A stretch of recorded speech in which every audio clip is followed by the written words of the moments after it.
Welcome back, guys. It's been a hot minute for me. The last time I did a video on one of these was January. Been busy, but also they haven't had the inventory. So we're up at East Bethel today. We're looking at it. Looks like a 99 Plymouth Voyager. It is a 3-door in PG8. Is this PG8? I don't know. I can't. Either it's been repainted or it's a different PG green. Anyway, it's rusty. It's got a big dent in the door, but the door still works.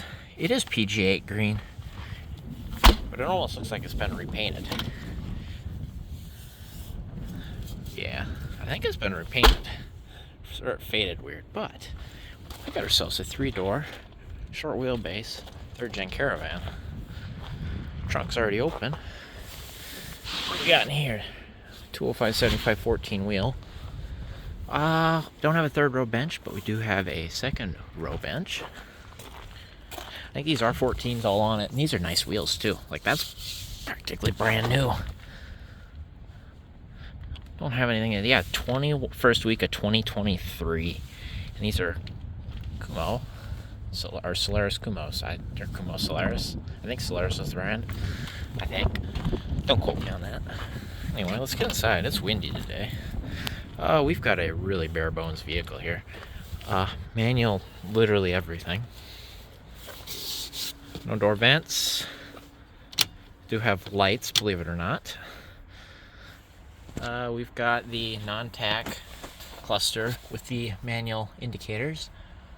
The headliner is in really nice shape. No fancy overhead console or anything, just dome lights.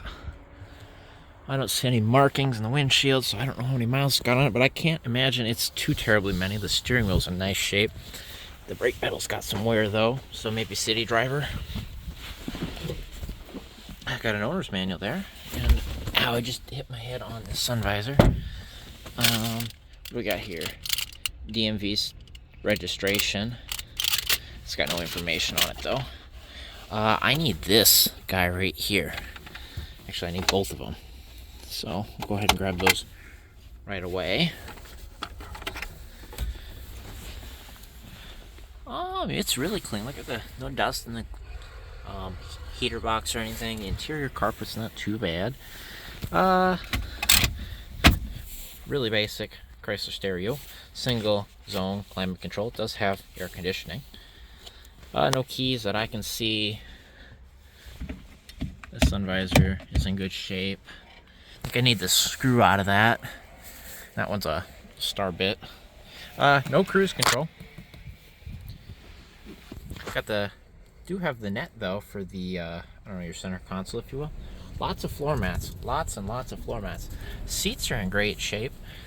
Obviously they're both manual. Got to tear in that armrest. I think I need this door switch too. Doors are all rusty. That one's, got a small dent in it. Let's walk around back once again. Oh, how's the hatch look? Hatch has got rust on it. Let's pull it down. Yeah, got a bit in the corner there. Plymouth Voyager. One of the plate screws stay behind. That one pulled out. The hatch ain't too bad. Shocks work. Nice tire on this side too. Those are really nice, and fresh wheel weights and everything. As you can see, that's why it kind of looks like it was decent. They put a 1/4 inch of Bondo in it at some point, so it's had the body works done. So I can imagine it's pretty rusty underneath here. Shock mounts are still there, at least on this side. It looks like the other side's still there. The axle's getting pretty crusty looking too. That's got a new muffler on it. Rockers are pretty crusty. It's, for as crusty as it is, it's drivable. It doesn't look that bad. Slider door open? Yes, it does. And the slider door has got a big hole in it.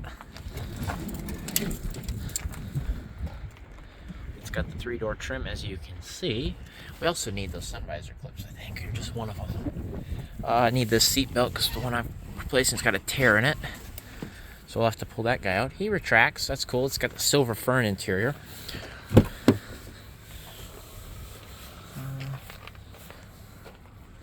Anything under the seat? Oh, we do have a drawer with dust and nothing else. suppose we could pop the hood here. Take a look what's under the hood here. Throw my winnings in there for now. Oh, good thing I checked that. Hood's already unlatched. Let's put the hood prop up. Oh, because the latch is gone. And under here, we've got a 2.4 liter dual overhead cam 16 valve motor. These ones I don't see too often, but here is one nonetheless. Looks like it's got new plug wires in it. A little 4-banger coil there. That shock tower, yeah, it's not that, it's starting, but it's not that bad. This one has been repaired, as you can see.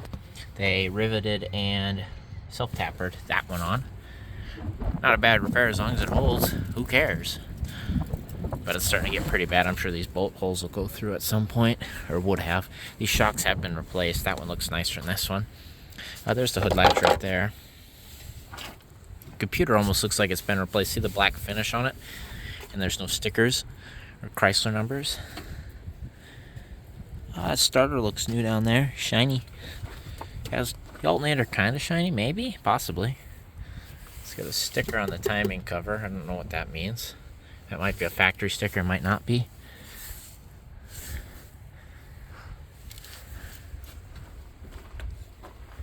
It's got no heat shield on the hood here.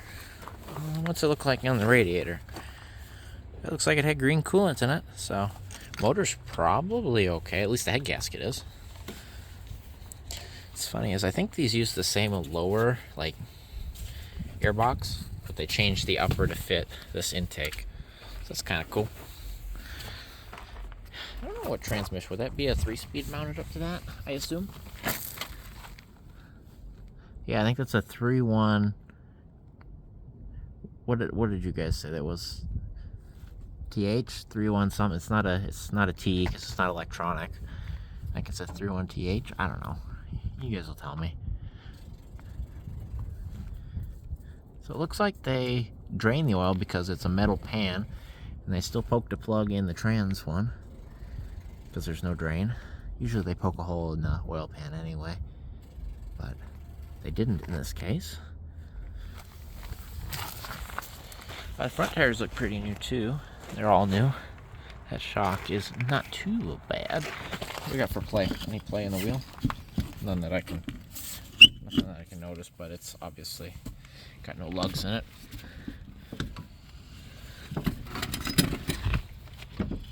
There's spins, so the transfer case is all there and all that stuff.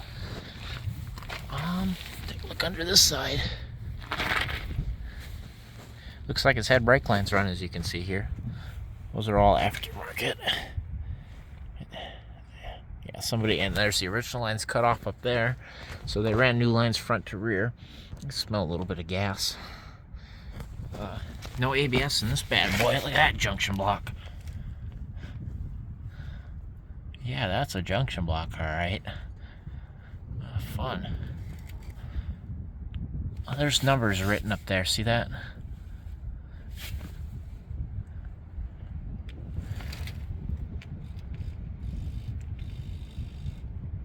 I want to look at that. Somebody wrote something on that.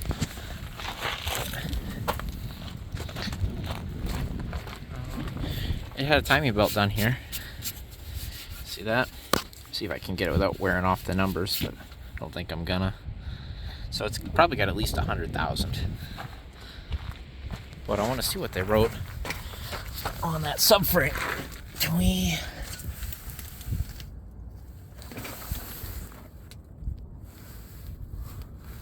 What do you guys think that says?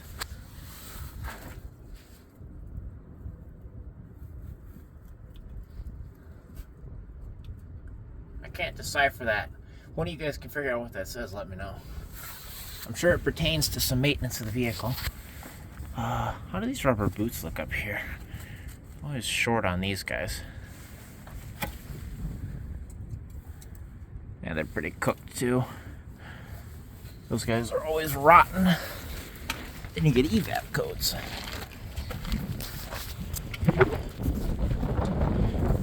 Torch. I wonder what that means. Well, anyway, I think that's about all there is to show you on this 99 Plymouth Voyager at East Bethel, Minnesota. So I want to pull a couple parts off it, and we will move on to the next vehicle. So thank you guys for watching.